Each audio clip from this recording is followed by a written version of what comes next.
Scrim is when two teams just like go to a practice game and just train to each other. Scrims are really important. Our whole week is filled with planned scrims. Well, it's nice to scrim different teams because you can play versus different playstyles. There are ones that just don't take scrims serious, they just play to play.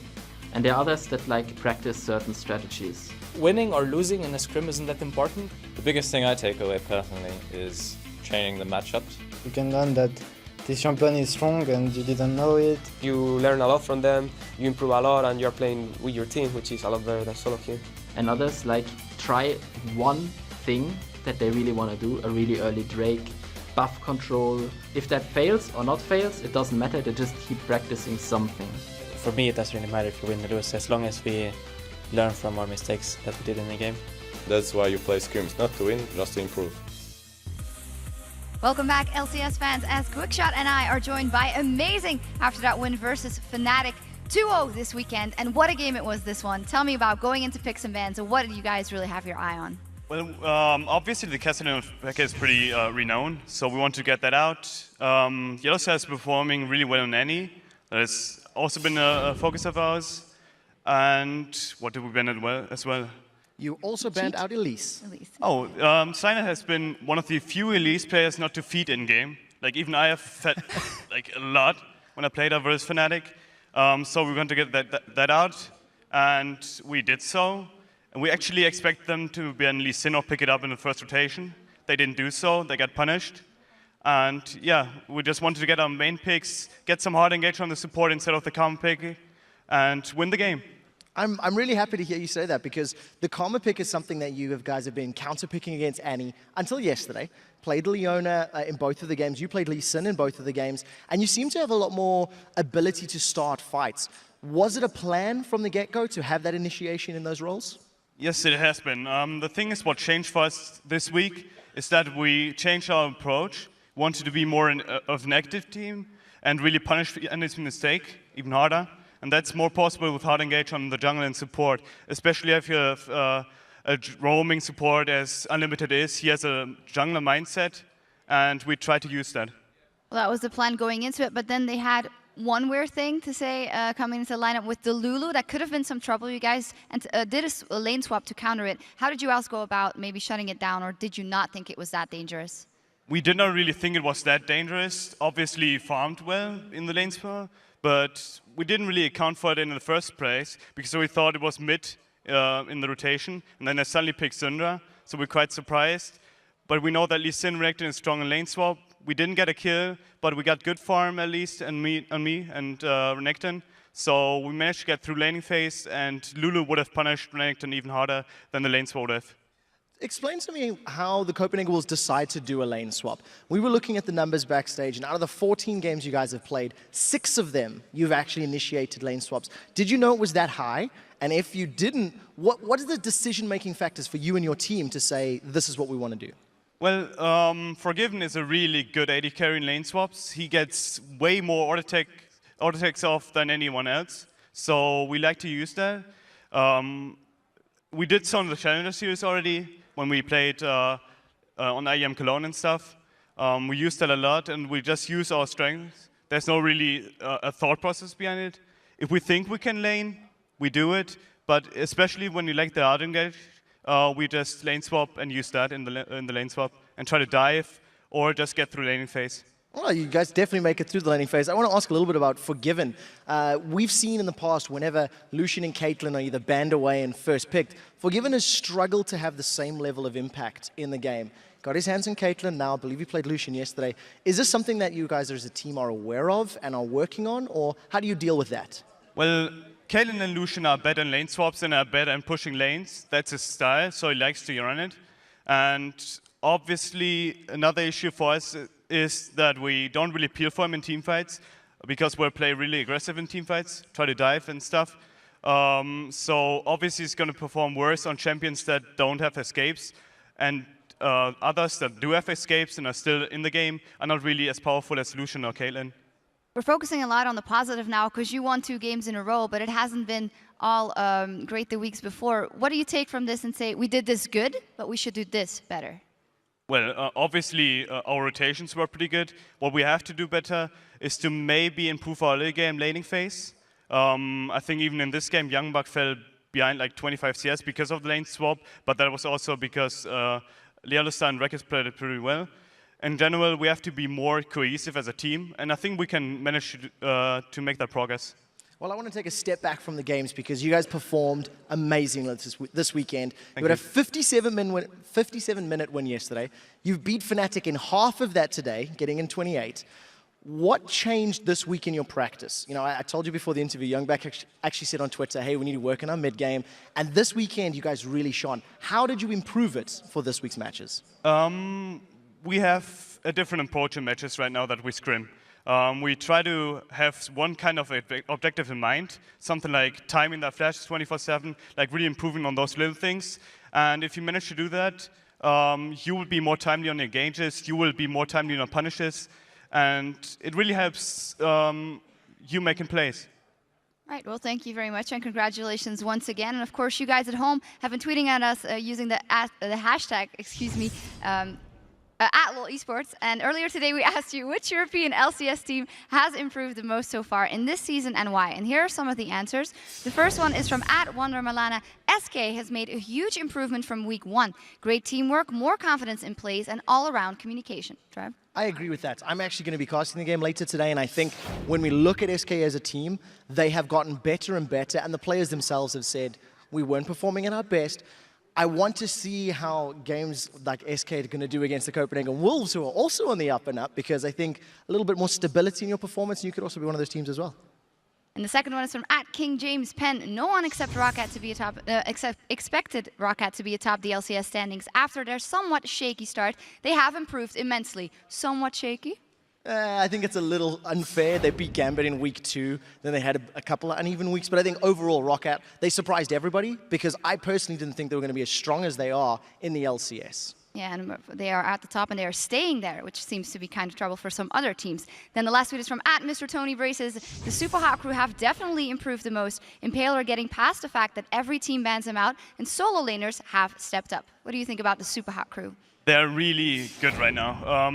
We've seen them in the beginning when they started like 1-5, and ever since then they've been winning almost every game. Even if they're behind early, they still manage to come back in some manner, and that's a sign of great team improvement and great team synergy. Do you think they can beat this Gambit? I think so, yes. Trev? I think so too. I think we've seen Gambit had some great early game moves yesterday, but I feel Super Crew again, teamwork, calling, they should be able to beat them.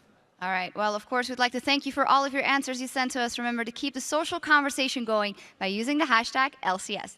And now let's send it back over to DND to get into the next game. Thank you very much, Shocks and Quick Shots. So, coming up, it is Gambit facing off against the Super Hot crew. And this week, Gambit are having to use substitutes to fill their player roster after visa issues for Alexic, Diamond, and Darren. And of course, Genji is also missing due to not being able to speak English well enough to fit in with the lineup. So, Ninjas in Pajamas is now selected both Nukeduck and Zoro0, as well as Hulberto and Fury. And all these players were chosen by Eddie. So Eddie on the end there, he is the last remaining Gambit member. And of course, we saw them in action yesterday, and as expected, their lane phase was good. But when they transitioned into late game, their team fighting behind was miles behind Roccat. And that's not a bad thing, because Roccat are just so good. Yeah, it's not a bad thing. I mean, with a whole new lineup, they actually had a decent showing. We have to give them that credit. And the team issues we saw against Roccat, as you said yourself, they were expected. That's how it is. And I like what they actually tried to do with a split push combo, which was very smart. Due to actually the fact they have no coordination in team fights, so they wanted to rely on the split pushing. It never really had an impact though, due to Roccat more or less shutting down Hulberto and the Gambit bot lane early on. Meanwhile though, Overpower, he just farmed away in the mid lane, so Roccat, they had like 4 strong members, and they could just group up, and there was nothing Gambit could do to actually stop them. Even though they had Nukeduck killing Xasos, it didn't matter because the rest of the members, they lost. Yeah, absolutely. So after seeing the Gambit in Pajamas in action yesterday, what do you think Super Hot crew will be focusing on? Honestly, a weak point, he actually pointed out himself earlier in the pre-show interview. A weak point has been Edward. It's not been the same Edward that we saw a year ago. His laning phase have been weak, and he's a support. He's actually the support with the 3rd most deaths. And also he's a support with the least amount of assists in the entire league. that is not good numbers at all. And if we look back on the spring split last year, then we saw some very different numbers from Edward. He was the support with the least amount of deaths. He had the second most assists in the entire league. And it seems to me that Edward, he kind of stopped improving. And the rest of the supports in Europe, they're just stepping up their game. So his trip to North America may not have been as successful as it seems. Meanwhile, the Super Hot Crew, well, they have really been pulling it together over the last couple of weeks. And they have picked up some important wins. And of course, one of those wins was the 13-1 demolition of Gambit during week 4. And yesterday, well, they picked apart Fnatic. And for me, the last time these two teams played each other, that was the day Super Crew really introduced themselves to the league. They shut down Gambit in every single lane and just dominated them. This is a very different Gambit lineup though, so it's going to be a completely different game. And I actually think it's going to be harder for Super Crew to win the early game, as the current Gambit lineup is more focused on purely the laning phase. And yesterday versus Fnatic, we actually saw that they don't need to win the early game, because they've improved the team fight and the coordination, and they don't rely too much on the early ganks anymore, because they can just farm up now and then go to team fights. And that's what we saw, because they played very slow and just waited till they got all the farm and all the items they needed, and then they just dominated Fnatic. And they might use this tactic again today versus Gambit. And then we have to talk about Mr. Rales when we talk about Super Hot Crew, because he had another huge game. He pulled out the Draven. It was the first time we've seen it in the EU LCS. And together with Mixa, they just dominated the team fights. It's great to see him expanding his champ pool as well, because early on in the season, he was known as a guy who more or less only played Lucian and Caitlyn. And now he's been playing Jinx, Sivir, Draven. He just keeps pulling out new things, and it's so hard for people to deal with him. And all in all, I just have to say, I think Mr. Rales and Mixa together, they are one, if not the strongest bot lane in Europe at the moment. Yeah, I'd absolutely have to agree with you, because even when they were 1-5, you know, at the start of the season, during Super Week, during into the week 2, they were still the shining light from that lane, and we were talking about it back then. Exactly. They were always doing well. They were always winning the lanes. They picked up so many first bloods. And yes, the rest of the team, they weren't performing at the time. But now they are, and that's why everyone is now respecting Super Hot Crew. Well, let's check out those starting lineups. On the blue side, it is going to be Gambit in pajamas. In the top lane is Zoro Zero, Holberto in the jungle, Nukeduck as the mid laner, Fury as the AD carry, and alongside him is Thresh Eddie. And on the red side, we have Super Hot Crew with Mimir in the top lane, we have Impaler in the jungle, Moops in the mid lane, Mr. Rales as the AD carry, and Mixa on support. You know, mentioning the Thresh for Edward, it's a champion we haven't seen him on for a long time, and honestly, he was the Thresh Prince of Armenia. He was the best one. You never wanted to lane against him when he had the champion, because you knew he would land the hooks on you, he would set up ganks with Diamond, and you just had to bend away. He's not been too impressive lately with Thresh. He's actually had some kind of weird games with it, not landing too many hooks, and in general, when he's actually picked it up, we haven't seen the same kind of dominance we saw early on. Well, he had the big play as well with the Annie as well, so I mean, he's had his moments of glory, but it's just not quite worked out for him so far, and he's given up a lot of first bloods. So we're moving in towards picks and bans. What are we expecting? Well, quick fire bans straight away. We see the Gragas and we see the Kassadin. And the way you normally deal with Sora Zero or NIP in general is you want to try and target out Sora Zero and then pick something that he also likes to play and try and counter in that way. So we could see something like a Renekton being banned away. Also maybe a LeBlanc, because he likes to play LeBlanc, and also Nukeduck likes to play LeBlanc. So if they take that away, they can try and shut him down. Interesting ban, look at that. Mixa drawing the Morgana support ban. This is also Moops as well in the mid lane, but Mixa's been more successful. And he's been so good on it, and it completely counters all kind of hard engage. So if Edward wants to play Leona Annie, something where he can start the fights, they need to get rid of the Morgana. Interesting bans here. LeBlanc being banned out. We've seen Zoro Zero playing that in the Star Ladder recently. And that's the thing. People actually respect him for his LeBlanc, because he often takes it and goes top. Nukeduck also plays in mid lane, so you don't really know where it goes. So I like the fact Super Group banned away. The last ban will show if they want to leave something like Elise open though. And this tells me they're going to go for Thresh. They banned out Morgana and Annie. I think they're going to pick out Thresh. And that means Super Crew have to respond with more or less Leona. That's not ideal for them, but look at what else is open for them. They've more or less banned away top lane champions from Zoro, except for something like Shyvana and Dr. Mundo. So if they take an early Shyvana now, they force him onto Dr. Mundo, and we saw him having very little impact in their finals versus Cloud9, where yes, he won, or he farmed well, he got tanky, but didn't do anything. It is a very nice first pick by Gambit though, just as you talked about, banning out two supports and now picking a strong one.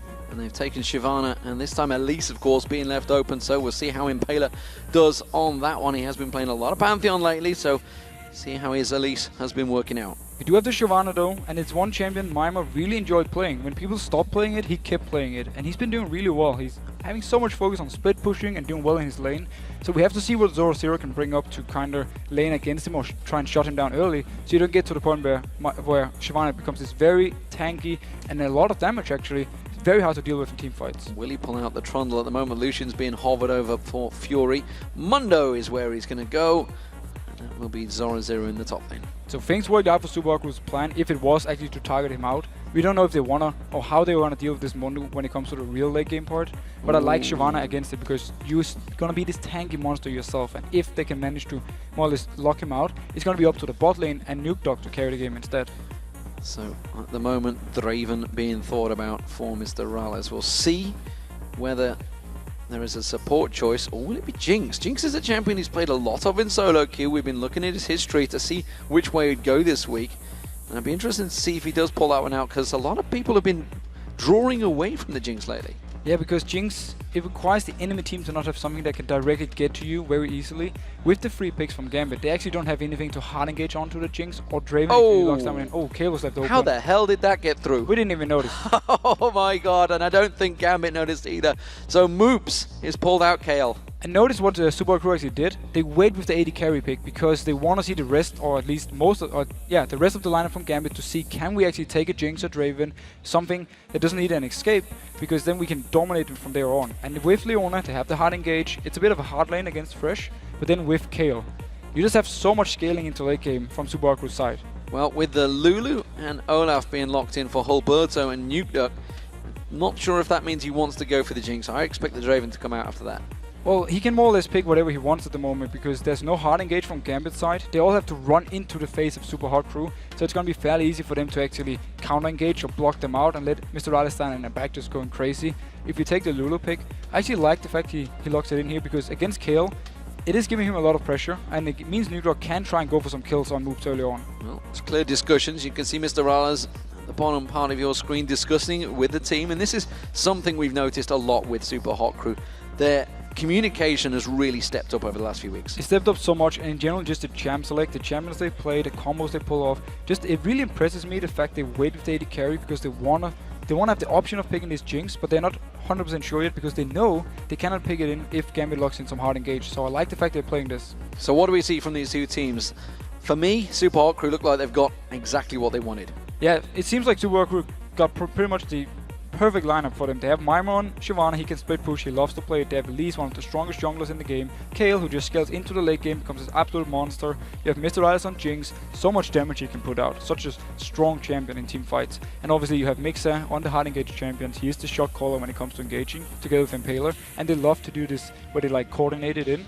Impaler can't hard engage on Elise, but then Mixer can do it for him. And if you look at Gambit's side, I like Lulu Olaf. It's a good combo. You can speed off Olaf and then use the ultimate on him when he's in the middle of the enemy team to really try and set something up. And the laning phase for Gambit wise, Lulu's very strong in lane. We have the bot lane, Fresh Lucian, that's very strong lane. Dr. Mundo having a little bit of a hard time against Shyvana, but he will definitely be able to get the farm he needs. So I remember watching NIP play in that Star Ladder, and I also remember seeing in the Challenger Series final a very scary Zoro Dr. Mundo sped up by that Lulu. He was going rocket speed. And that's the thing, if he gets sped up and he's so tanky, he can just run into the face of Mr. Rales, and that is what they need to do to shut him down.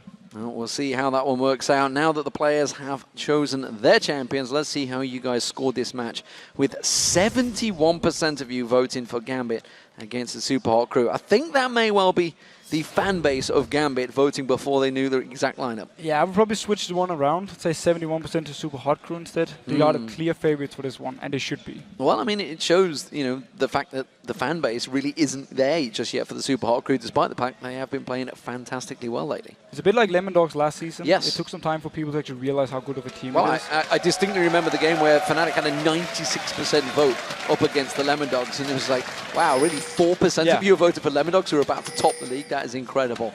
Just those to show the fan bases of these teams. Gambit will be starting out as the blue team, and the Super Hot Crew are the red team. And if you've just joined us, don't forget this is a very different Gambit lineup. For Gambit, it is Zoro0 in the top lane, Hulberto in the jungle, Nukeduck is playing in the mid lane, Fury as the AD carry, and Edward, the only remaining real member of Gambit there. Everybody else are substitutes. So both teams actually scale really well into late game. I have to give it in favor of Super Hot Crew though.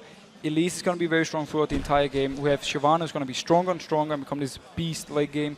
Kale, we know how good she is and how strong she is late game. And obviously we have Jinx, one of the best AD carries late game if you can survive the team fights. Gambit, on the other hand, they have to rely a lot on the combo together with two very tanky members in Olaf and Dr. Mundo running into the face of Super Hot Crew, taking all the damage, and then the rest of Gambit can just stay in the backline, poking away, doing all the damage. Well, as it stands, nobody's going too aggressive. We did see some potential plays in the last game. Everybody was pushing for it, but it is going to be a battle of the briefcases in the top there. Mima will quite happily absorb those with that Doran shield. And we need to see how they decide to build someone like Olaf, because Gambit aren't the issue. They might like damage with this combo. Lulu, she kind of falls off damage-wise. She's still very strong, but she doesn't have the same amount of damage as a Kale. So the rest of the lineup, also Mundo, obviously will have less damage than Shyvana. So Gambit need to be careful they don't hit the point where they simply don't have any damage to kill anyone from Super Hot Crew's side. And Impaler's just paused for an issue. You can see he's not got his headset on, so he will be a little careful until he puts that back on. So it is just a restart of the client, so he'll just get himself on there. Got himself a haircut this weekend as well, you might notice. So I like it. I don't know whether he did that in England or in Germany. I'm not too sure where he is these days. I think they have their gaming house, and they're still practicing here in the studio. They travel every day down here to practice, then they go back to the gaming house. From what I know, they don't have PCs yet. I know he didn't get too much practice in over the weekend, that's for sure, because I was playing a different game with him. Oh. Yeah. Maybe it shows. Maybe it shows. Well, we'll see whether it does. They did pick up a win, hard-fought win yesterday, so I don't think we can be too harsh on him. Now that they are in that gaming house, they certainly pulled together as a team lately. And you know, we mentioned, I think it was probably about 2-3 weeks ago now, how the likes of Mima, the likes of Moves had to step up individually. They were at the bottom of the KDAs. It was crazy stats. They were, and then they all really stepped up. It was like they heard, it was like a wake-up call, just hearing, oh, we're at bottom of KDA, we want to fix this. And everyone, they expanded champion pools, they practiced really hard, and then come in there and they start dominating games. And it really started with that Gambit one, where they just destroyed them in every single lane, and people were like, okay, whoa, Super Crew actually good. Yeah, suddenly it was like, what is happening right now? That's crazy stuff. And from then they just kept it going, simply. Well, we are about to get the game back underway. If you've just joined us, there was a small pause. Impaler just restarting his clients. You guys have all had it at home at one point or another, I'm sure. But right here, it is very important stuff. Super Hot Crew, as the red team, you can see, going to be starting off on the red buff. Impaler will be on that one, and it looks like it's going to be a blue buff start for Hulberto for Gambit. So you see very standard start for pretty much everything. Both bot lanes are actually in the lane before the minions are even spawning. Nobody wants to give this early advantage to the other one. They don't want to risk getting pushed out, and then the other one gets the early level 2 and they just destroy you in the lane. Mixer up against Edward in his bottom lane. We'll see who goes down first. Gambit have given up, I think it's what, 9, maybe 10 out of 13 games now. There's a lot of first bloods, and this could well be the lane that creates it, because Mr. Rales and Mixer are a super hot bottom lane. And look at that fight. Everyone just want to get in and get the minions pushing. It's actually in favor of Gambit so far. They got it, pushing towards Super Crew, and they will get the early level 2 if they can keep this going. It's a bit hard for them to go for a kill early on because Super Crew is so close to the turret. Mixer's actually trying to bait Edward into a hook there. Didn't actually draw it out, but Fury was putting a lot of damage down on Mr. Rales, so they don't really fancy this one. And it will be Gambit that will hit level 2 first, I believe. And Lucian is very strong here in the start. He's actually going to be beating out Jinx when it comes to poke until he hits the level 6 point. And then Jinx, with her ultimate to execute, can really put on some damage. And that's also going to rely a lot of Mixer landing down the CC and then boom, all the damage from Rales. And just remind everyone what the importance, because obviously this is a lane you played in a lot last season. What's the importance of hitting that level 2 so early on against your rivals? The thing is, if you can hit level 2 at a good point in the lane, so you can still actually go on them. You can move forward and you can try and set up a fight. They're forced to back off because they're only level 1, so you more or less zone them away from the CS if you're good enough. And now Mixer going in. Going on towards Edward, but Edward quickly walks away from that one. They didn't really land that cork, the zap coming out from Mr. Rallas. We do see Hulberto going aggressive here. He may be coming in towards the tri-bush. No, it's just going to be warding out, giving them some coverage. So again, this time both are level 2. Nothing really happened for me because again, the lane was pushed so much up to super hard crew. But normally what you want to do is get to the scenario where you can zone them away. If you can do that early and you hit level 3 when they're still level 1, the lane is pretty much over in your favor. And that's why all these bot lanes, they start down there and they don't leash for the jungler anymore.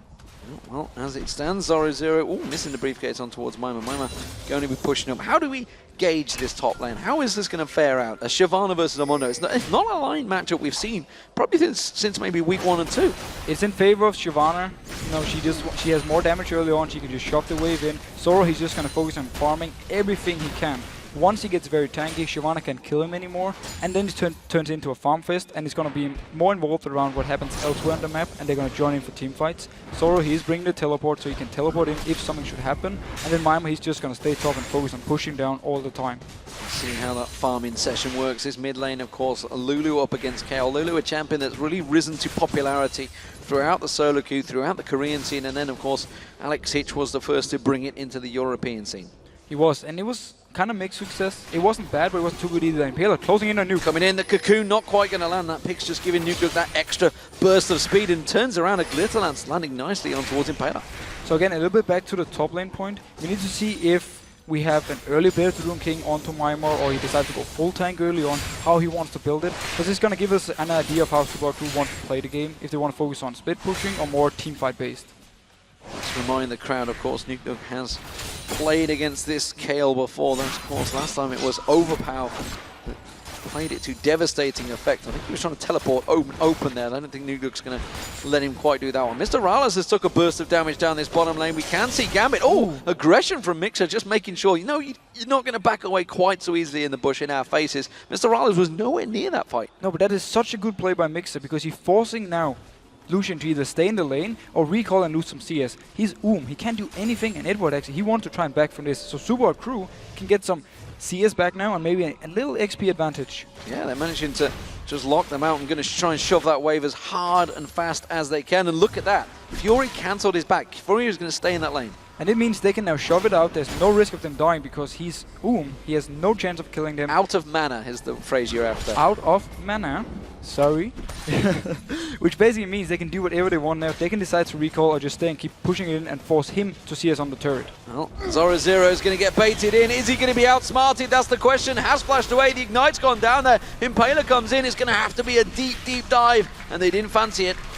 It was a very nice gank though, and they actually forced a flash for him and his ultimate, so he's now forced to more or less try and stay and get the CS or go back and use his teleport back in the lane. You know what? I think Zoro hit level 6 during that fight. I think that may be what saved him. Pop that regenerate straight in there. Hulberto comes in towards the top lane. He was ignited though, so he couldn't actually regain too much. It was more the fact he just got out of this one, and none of the support crew wanted to dive him, and that was smart.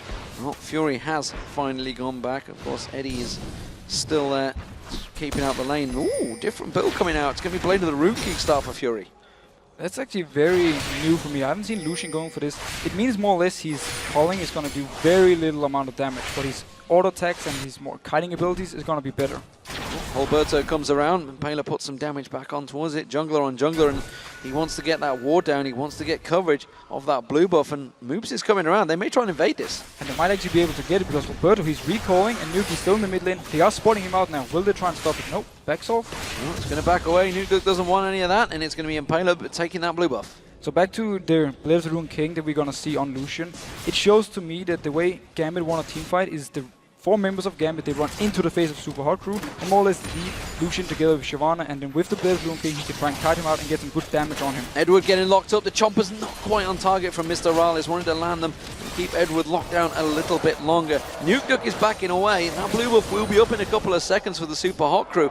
Expect them to rotate around. I'm not too sure whether Gambit are going to be fighting for it. No, it was actually too easy for Super Hard Crew to pick up Gambit's blue buff, and now once they pick up their own, or at least they should be able to, they're going to have 2 blue buffs, or no blue buff onto Noob, and it's going to be harder for him to actually harass Moops out of the lane.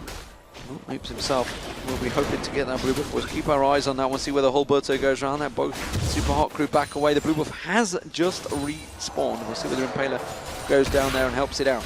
So we have Mima, he's picked up also the Cutlass, so he's going towards the Blade of the Rune King himself, which means He want to focus on being able to 1v1 or at least try to against Solo Zero, and then just focus on constantly applying pressure on the top lane, forcing multiple members from Gambit to try and come up and stop him. Well, Impaler was starting off the blue buff, but he realised moves wasn't quite close enough, so he's just going to take the white away at the same time. Mr. Morales continuing to keep that farm going up against Fury. Fury himself is slightly edging out there, but we are seeing potential gank opportunities here. Alberto stood on a ward. Yeah, so he is spotted out, which means Super Hardcore can just wait for him to try something, and then Impaler can come in for the counter gank if Edward can actually land and engage. Seems like they're just backing off, but Alberto, he's still staying in the bush. They're trying to draw them out, and Super Hot Crew are happy to take the bait here. They're going to be ready and waiting for this one. Don't forget, Solar Flare could start this one off. Impaler can close that gap very quickly with his repel. They are just trying to wait them in here. Look at that, the hook. I think if that had landed, I think Super Hot Crew would quite happily have took it. Yeah, they would have taken him, Impaler would have joined in. The only bad thing for them is the fact that there's teleport on Mundo, but he's pressured to his turret, so he couldn't join, and they're going for it. They're delaying him nicely here. That's going to be the sofa. Eddie's the one they're going for. Edwin will get that go down first. Blood once again. Mixer taking all of the damage, and honestly for Fury, I'm not too sure that was the right target. Instead, it's going to be Alberto they now go in towards. Zap will land. Had to pop that Ragnarok to walk away. And here we see the reason why people love to play Jinx against Lucian, because once you're at level 6, he's going to have his calling. That is damage over time. With Jinx, you have this instant burst on her ultimate. It is an execute. So they could just pop it in on the first target, pick up a kill. There was nothing Gambit could do in response. And I absolutely hate pointing this out, but Edward, that is yet another first blood, and they are really starting to stack up now. He is really throwing himself in there, which is something he's always done, but it is not paying off for him this season. It's not paying off at all. In his defense, he was trying to set up the gank with Alberto here, so he was more or less the bait for it. When Super Hard Crew actually went in, they didn't expect Elite to be there, but she was, and yeah, easy kill for Super Hard Crew. Well, indeed, and it's dangerous play. The fact that they didn't have the visual coverage of Impaler, and they hadn't seen him for a very long time either. Mima just getting covered off by Impaler there. Impaler himself is going to come around Alberto's.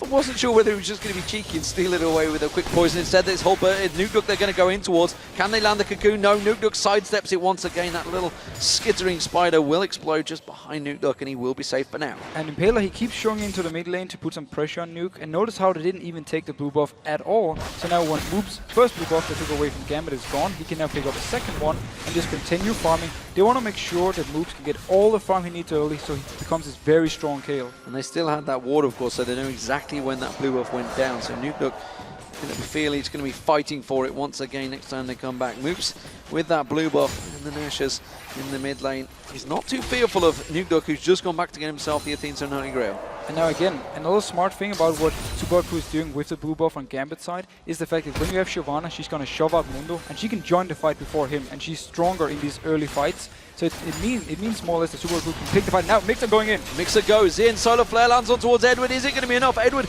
yet to hit there, but the Chompers didn't quite land again, so Eddie walks away from that one. Look at how much damage Super Hard Crew can put down every time Mixer he lands a stun. This time around, they actually lost some damage because Mr. Riley had to move around the minion wave to try and land his W. So he lost a bit of damage there, and all in all, they're just happy with the trade. Oh, Mr. Riley sidestepping quite easily on that hook. Edward is seen throw some of those wonderful hooks out, but as of yet, and you know, we were talking about this, the fact that, off camera, the fact that the supports in Europe really have stepped up their game, and Edwards is just looking far behind them right now. They definitely, I would even say the bot lanes in Europe have really stepped up. We have so many supports now with the new changes to support we've seen in the Season 4 patch, where they're more aggressive, they can do more big plays. It just favors all these players so much. They actually have spotted out Impaler because they had a ward all the way up here in the Triboost behind the tower from Super Hard Crew. Very nicely placed, so they saw him move down. You know that he's there, and that means they're just going to try and bait this one out. The lantern being used to farm those souls. Edward trying to stack himself out as much as he can. Meanwhile, in the mid lane, Nuke Duck and Moops with that blue buff of his own, trying to keep the farm away. So it's a bit push back and forward. Yeah, Cocoon is going to miss from Impaler. It's just going to take a little bit of lane tax. Impaler felt he'd been waiting for a little bit too long. He just wanted to try something and then back off. And it was actually smart. Had he landed a cocoon, they could have gone on to this, because Edward, okay, he does have this splash, so he might have been able to survive, but he could at least have tried to go for it. Mima continuing to farm out that top lane. Meanwhile, in the middle, actually, They are going to go on towards Nukeduck and can see the slow. Moops comes in there, just coming in the side. Impaler's going to come in this time. Will he manage to land on towards him? It's a tower dive, but no, the Wild Growth comes out. Alberto comes back in. They can try and turn this one around. They're going to keep on chasing. They do manage to land the Glitterlance. Teleport coming in now. Zorozero's going to try and close this one out. Impaler dodging, repelling. Where can he go next? Straight into Nukeduck. Such a nice counter gank, and a mistake by Subaru trying to dive this Lulu, who had an ultimate ready. It'd be very hard to take her down, and then Roberto, he just ghosted in, popped his ultimate, and due to the slow landing from Nuke, actually went after the flash from Impaler, they managed to chase it in and pick up the kill. They did use the teleport though. They did use the teleport, but there's really no other objectives to be gained by saving that teleport, so getting the kill for them was certainly needed. Solar Flare going to be used on towards Fury. The Chompers will go down. Fury's going to get focused. Mr. Rallis flashes sidesteps out from Edward. They're keeping the pressure on, but they haven't quite got enough. And now Alberto's joining the fight. They could turn this one around on its head. Ignite from Mixer from Eddie. Can he flame so well? One more flay has done it. Edward gets the kill. And this is the Edward we know. Everything he did in this fight was absolutely perfect. He walked into the face of Mr. Rallis, so he couldn't fire off his ultimate. And when Mr. Rallis tried to flash to the side to ultimate, Edward just sidestepped with him and blocked it. And then he kept going for it and he picked up the kill. Pressure from Gambit now as they push on towards that turret, the bottom turret, the weakest turret. Mr. Rallis taking some damage. Eddie fancied that one, but the moment Impaler shows himself, forces them to back away. So, nice move again here by Subaru to defend the turret, but Gambit, they can keep pressuring it up because Roberto, he has a lot of wave clear. It seems they're just going to back off though and be happy with this, and then we can see what they're going to pick up. So we'll see how it develops for Fury. He did get himself that Ruby Gem and Longsword, so still building in towards that build toward a Cutlass. Blade of the Rune King has been picked up by Mima in the top lane. Sunfire Kate for Zoro, of course, did go down. Zoro's teleport, he didn't get the assist for that, by the way, when he went down there, so he didn't get anything from it. He didn't get anything at all. Well, he forced Impaler to more or less move the other way, but that's about it. So yeah, he didn't gain anything, but so far he's just happy farming. He's actually out farming Mima at the moment, and that's Zoro. He will always get the farm he needs. And I think I just noticed is that Lucian is actually going to go into a Trinity Force now and not even complete his Blade of the Rune King first. So he's doing a bit of a mixed build I have never actually seen before. We'll see where he goes with this one. And he takes himself that red buff. We did see the ulti being popped by Zoro in the top there. Mima happy to draw that one out from him, so he may be going to try and keep some of that pressure on him. Of course, with that Blade of the Rune King, fancy this one now. Zoro himself is pretty tanky. He's got Hulberto close by. This will be the first blue buff for Nukeduck. And it's actually very good for him. He picks this one up. Subaru were not in a position to fight it. The top lane wasn't pushed out and Impaler was far away. So did Hulberto get the blue buff? I believe he did. That was a bit of a mistake there, and Nukeduck will not get the blue buff regardless. Well, he's winning on farm without blue buff, so he's doing a good job. We gotta give him that, at least. And now Olaf has blue buff. He can farm more. That's about it. He can just constantly keep clearing the waves and then maybe set up something. Well, not the best for Nukeduck in that mid lane. I don't think he'd be too happy with his jungler for that one. As it stands though, down this bottom lane, it's 133 CS for Fury, along with an assist up against the 116 CS for Mr. Rallis. So Gambit actually winning out the lane phase. If you look across all the board, every single lane winning in fun. That's what we talked about in the pregame, how Gambit now with this lineup is very strong laners. Everyone is very good in the lane. We have some solo queue players. We also have some NIP players who normally at least go for dominating the lane. So it shows at least that Subaru knew this, and they're not trying too much. They're just trying to lane this one out and then go for team fights later on. Yeah, happy to sit it, but a great play from Eddie straight away. Solar Flare though, they are going to lock on towards Eddie. They're going to close him down. It will be another kill. It's Impaler that takes it though, and the rocket went flying past. And the Dragon is up. This is what happened early on with Subaru. Did the gank in bot lane and they went for Dragon. Roberto's here this time. If he can land some harass, he's going to force Subaru away. Well, at least he knows that those cleavers will be thrown out a bit quicker because he has that blue buff. The cooldown will be slightly shorter. Gambit are setting up for this one. It's a 3v1 situation down the bottom. They are keeping Hulberto away. Nukeduck tried to zone them out as well, but Moops not letting him. And there's no teleport on Zoro because he used it early on, gaining nothing from it, so he can't join the fight. Mima can just constantly pressure down there, and Subaru, they want to get this one. Oh, we'll see whether the Cullion's going to be used. Is Hulberto going to try and get it? He gets the steal! Will it be his life? No, he's going to pop the Ragnarok and walk away like a boss. So he's been stealing a blue buff, and now also the Dragon. Whoa, the fact he picks this one up was so big from Gambit because Subaru was meant to get it due to the fact they killed them in the bot lane first, and then got up there, so that was a big play. And that's the cape the Gambit in towards the gold lead. You can see it's 1,000 gold advantage for them. Nukeduck again pressuring Moops in this mid lane. Moops is not appreciating the pressure that Nukeduck keeps putting down on him. You know, Lulu is a lane menace. We knew this for sure. And actually, it's preventing Moops, who has started to roam more as the weeks progress. And it's actually locking him down. He's not able to go anywhere. No, and the fact that Super Crew have put so much focus on ganking, first of all, with on Nuke Dog, and also taking the blue buff for Moops, shows that really they want to make sure he can get some farm, even though they know he's a bit weaker in lane versus the Lulu. They want to make sure he gets the farm needed, and they're happy with him just staying mid. They don't need him to roam at the moment. Impaler now looking to try and create an issue on Zoro Zero. Teleport is back up for him. Sadism available as well as ultimate, but it's the blue buff they're thinking of. Alberto was close by, but he is just about to back off, and this is simply going to be a two-man push on top. And they really want to keep vision on his blue buff, and they want to try and force something now. Alberto coming off. Can he try and stop this? Yeah, prevented the recall coming back in there. We'll just clear out that wave. That top turret is not safe right now. It is very low on health, and that's because we've been seeing Mime has just been farming between the two towers in the top. Yeah, he's just constantly been pushing, and that is what Shyvana will do all the time, because if Zoro decides to fight him, the Bedroom King will really go in favor of Mimer, and he will maybe be able to pick up the kill. Now going on Nuke. Well, if only that cocoon would land. The Wild Growth once again saving the day, and Move's taken really low from this one. A couple of tower hits there. Impaler not doing what he needs to on that cocoon so far. Mixer's going to face check in towards Eddie. Eddie throws that flay down and just harasses on him, but I don't think he wants to deal with that shield. And juked him out. But they really want to dive Nuke here in the mid lane, even though he has the Lulu ultimate, he has his own shield. Now they're just applying the pressure. Bertu is trying to come in to help. Nuke Dog next to no mana, of course, because he doesn't have that blue buff. And that is a lot of damage traded on towards that. So that's the top and the middle turret both taken low. Super Hot Crew, they're going to have a lot of money stacking their way shortly. Yeah, they might be behind in farm, but if they can get down the turrets, they will be ahead in gold. And that's how they want to play this one. Especially if they can get down this top turret and the mid turret, they're going to get a lot of free pressure on the map because there's less vision for Gambit's side.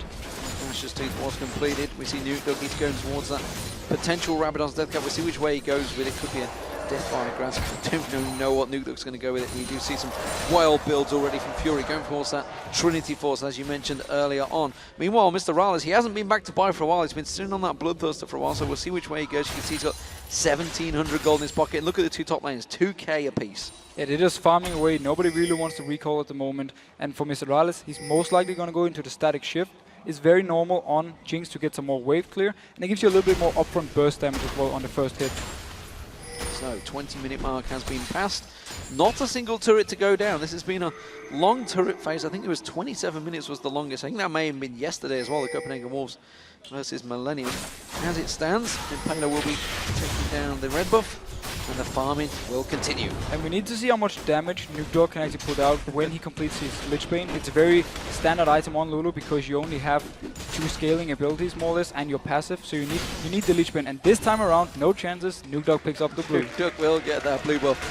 It's took him 21 minutes to get that blue buff. He'll be quite appreciative of it, so let's see what he can do with it. Moops, meanwhile, he'll be going across to take in blue buff of his own off Impaler.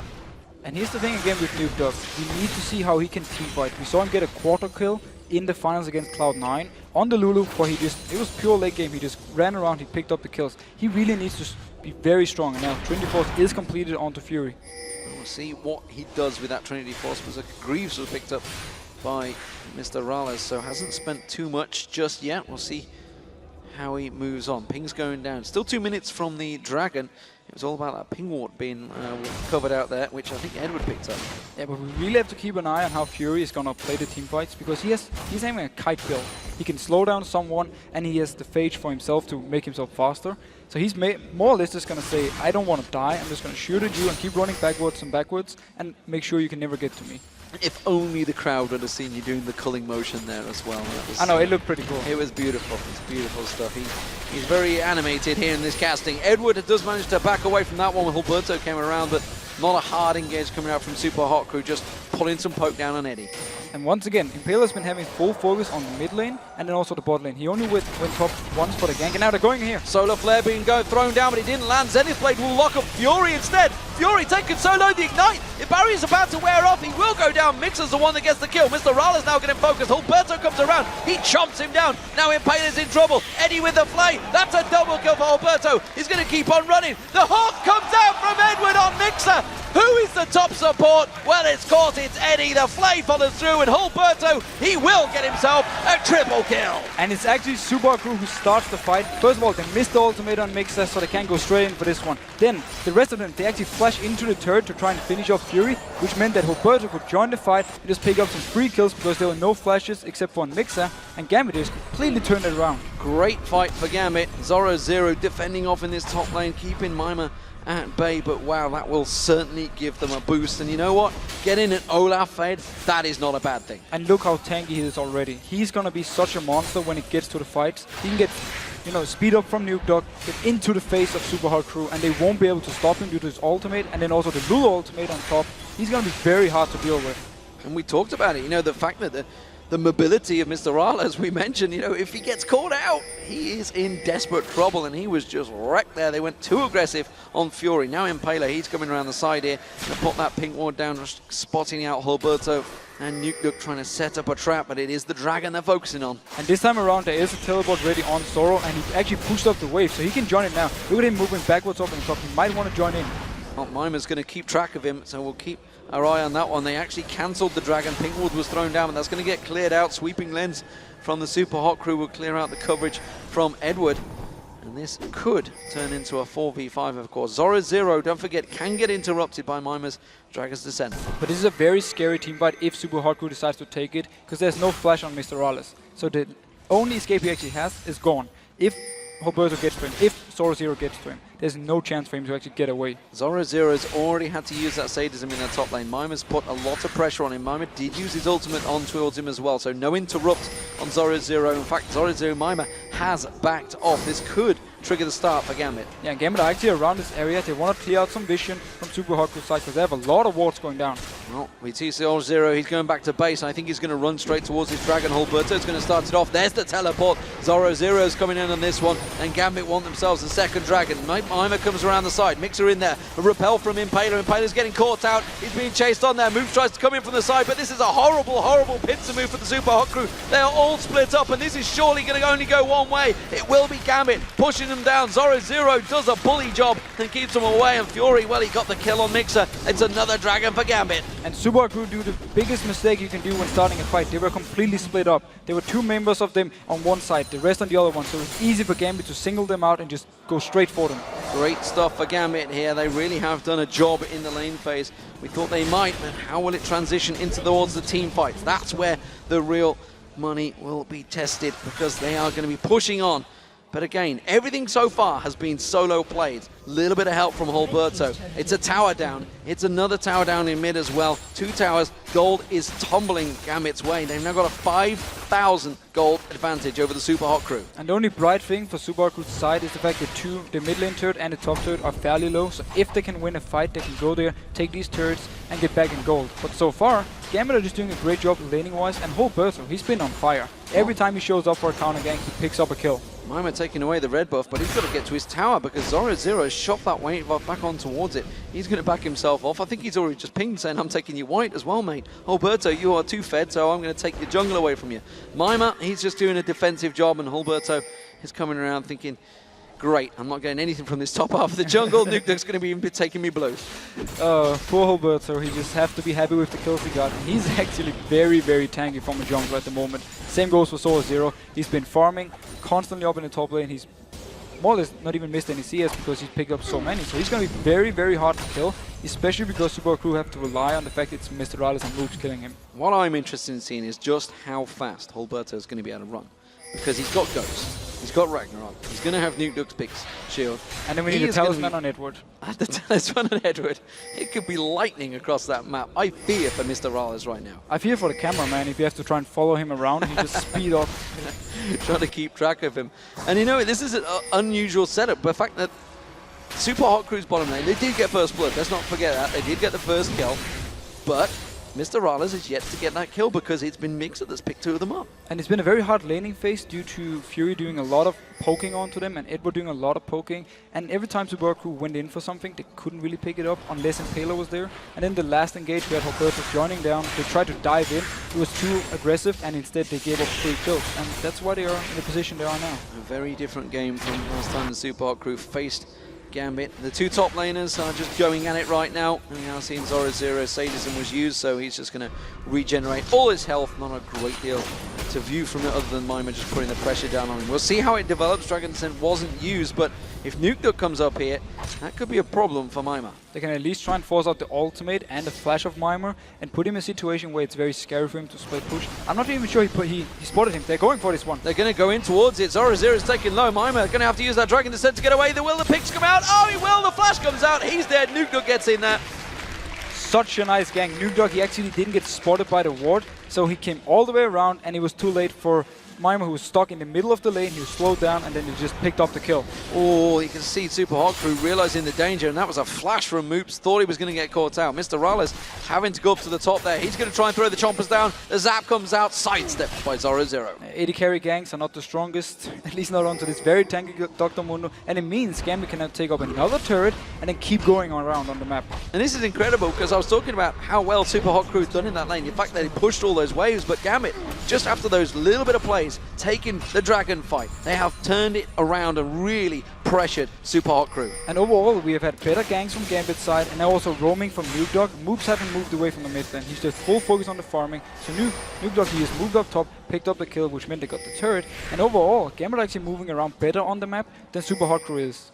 Crazy, crazy stuff. Nuke goes down towards the bottom, gets himself another giant wave of farm. Meanwhile, Moops, let's not forget, is on Kayle. Kayle, if it goes late, which at the moment is up to 30 minutes already, will become a monster. Here's the strong thing for Gambit though. Once we get the Lich Bane completed onto Lulu, if they decide to team fight when he has these free core items, he's doing a lot of damage in his mid-game stage. So if they can pick the right fights, because he has the early death cap, now he picked up the Lich Bane, Gambit, they need to try and start a fight here. They want to make sure they don't let Super Hot Crew go all the way to late game when Kayle and also Mr. Alice can really start to carry. Yeah, that will become a problem. Zoro0 going back, playing defensive duties up against Mima here, who places again that ward that was sidestepped around deftly by Nuke. Mid lane is being pressured here. Nuke is there. He will be able to clear those waves of that Glidlands now. Yeah, it's a big issue actually for Super Hot Crew. They can't really push anything because Lulu has a lot of wave clear. Lucian has a decent amount of wave clear as well. And also you have the axe from Olaf being thrown down, so it's very hard for them to actually push down the turrets, especially if Nuke is nearby. And talking of Hulberto, what's his role now in these fights? Is it simply going to be get on towards Mr. Rallis, cause problems, or is he going to try and keep Moops out of the picture? Well, with the way we have the AD carry build, so he can more or less survive by himself, or that's the plan, it's going to be up to Hulberto and Zoro to just get into the back line. It doesn't even matter if they go into Kayle or they go into Mr. Rallis. The best scenario for them is to go in, to get the Kayle ultimate pop early, and then they switch target to someone else and just hammer them down. That's what they can do, because they're so mobile, they're so fast, they can switch targets really easily. Oh, Mima getting pinged out, and Zoro0 and Hulberto pushing in. I'll actually tell you, it was Edward that was at the top there.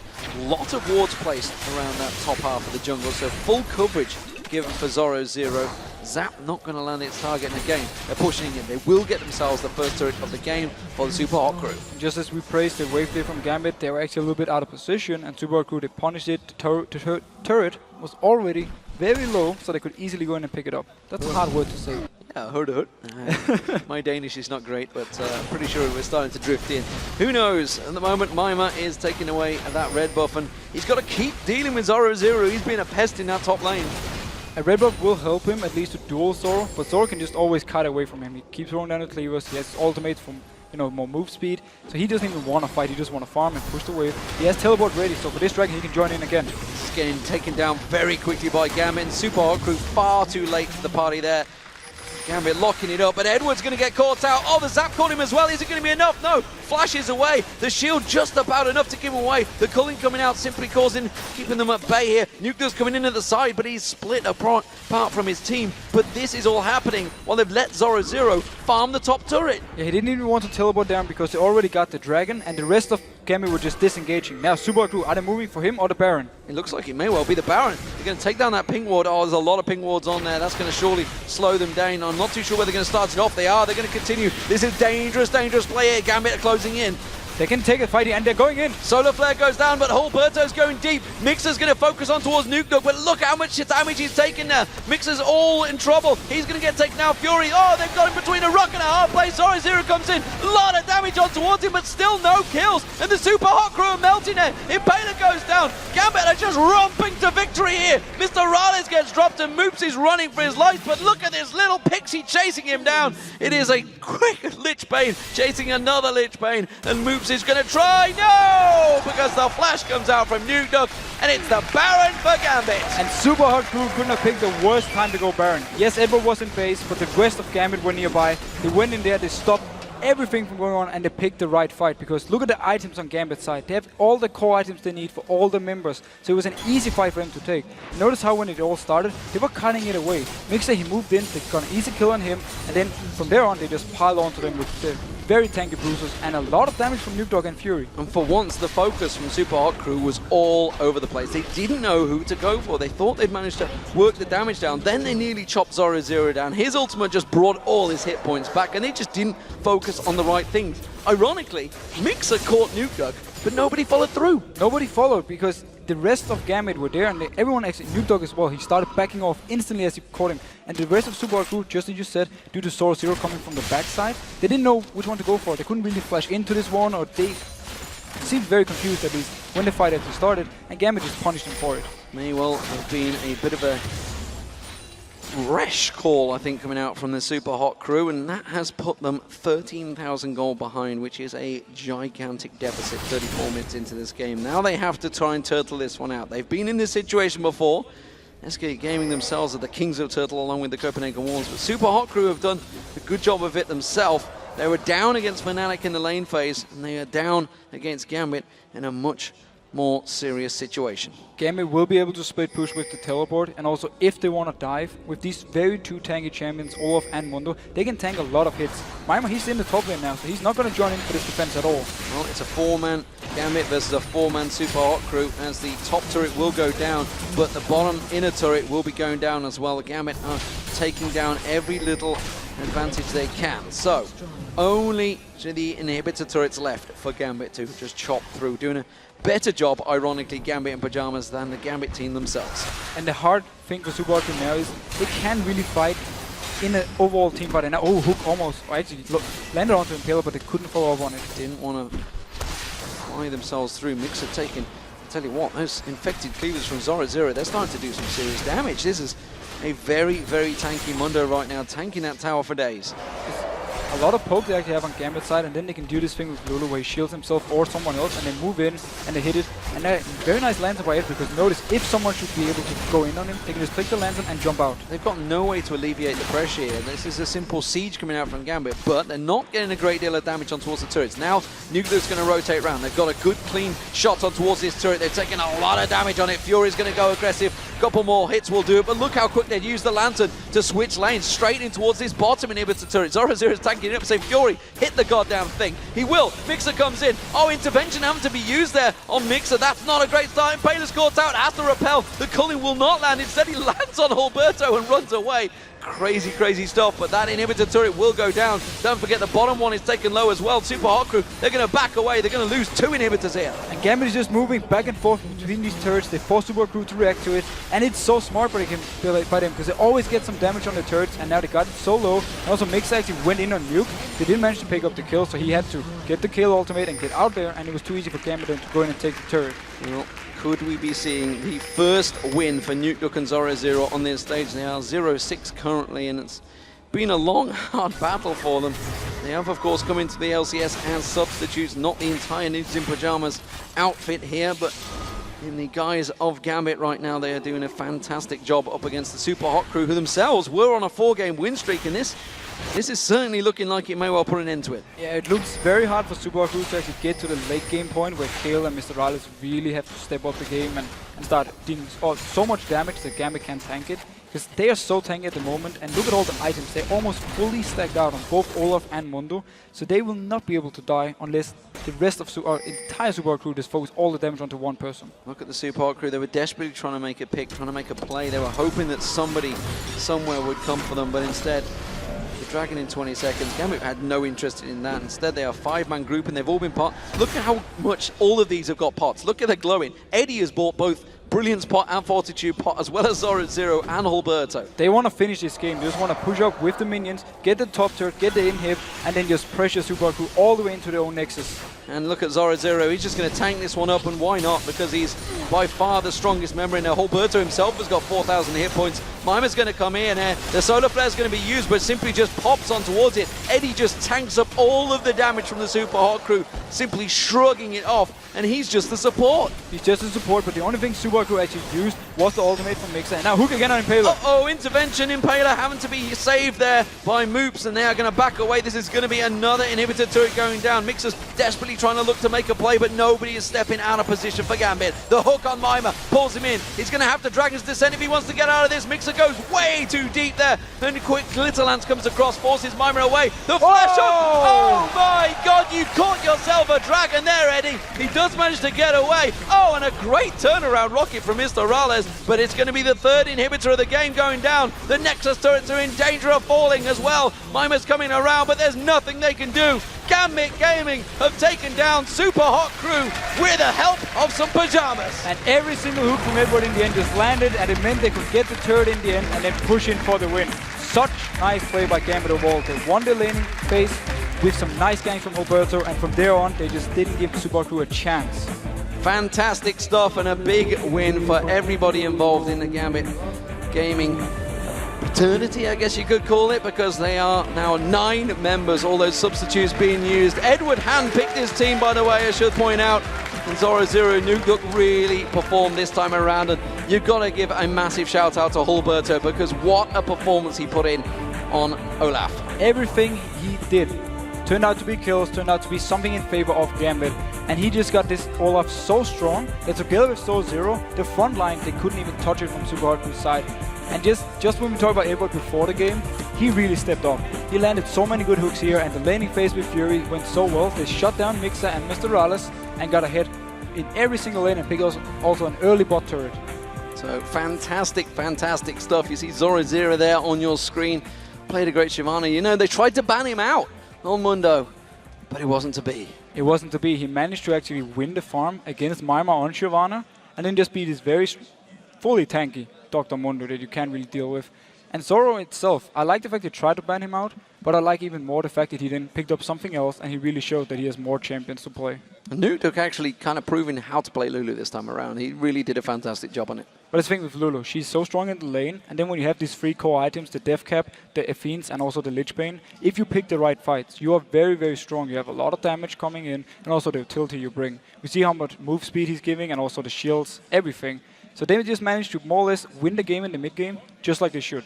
Yeah, fantastic, fantastic stuff. So, well, Gambit, they go themselves at 1-1 this week, which is actually kind of what they've been doing themselves as a team. We're of course going to get to see the likes of Alex, Itch, Diamond, and Darian all back here. We cannot miss our swag lord in his lovely red tracksuit. We see him every week here, but that's not a bad performance overall. They are, what, 9-5, I think it is now. Obviously, keeping that chase on Rocket, keeping the pressure on Rocket. And if Rocket lose today, they could be even. They could be even, and I think Gambit fans and Gambit itself, they couldn't have asked for more, because you have Rocket, Super Hot Crew, 2 very good teams. It could have gone either way with the normal lineup, so they have to be happy with getting 1-for-1.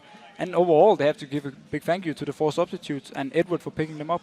So the Super Hot Crew managed to fall at last, and revenge from Gambit. Revenge may well be in the guise of substitutes, but Super Hot Crew, we can't take it away from them. They have looked fantastic, but this game around, they were just outclassed in the lane phase, it seems. Every single lane lost in CS, and then once they got to the crucial dragon fight, they were split up. There's not like we've seen them in the past, where they normally stay together and really teamfight well. This time around, they spread up, and Gambit just used it to their advantage. And then with the Fed Olaf, with also the very farmed Dr. Mundo, they had this front line. And then Fury, he's kind of odd build. It worked out for him because nobody could actually get to him, and he was so mobile. He could just deal out damage from the back, and then Edward landing hooks on hooks on hooks. Hooks all day long. Eddie playing great after being called out, pulls out the Thresh Prince, and it was a fantastic performance for him. But it is time for a short break. But stick around, because when we return, Deficio will join Shocks to talk to Edward from Gambit. So we'll hear all about those hooks. And then, of course, it will be first place Roccat will be taking on SK Gaming. Who will draw first blood? Find out in 3.5.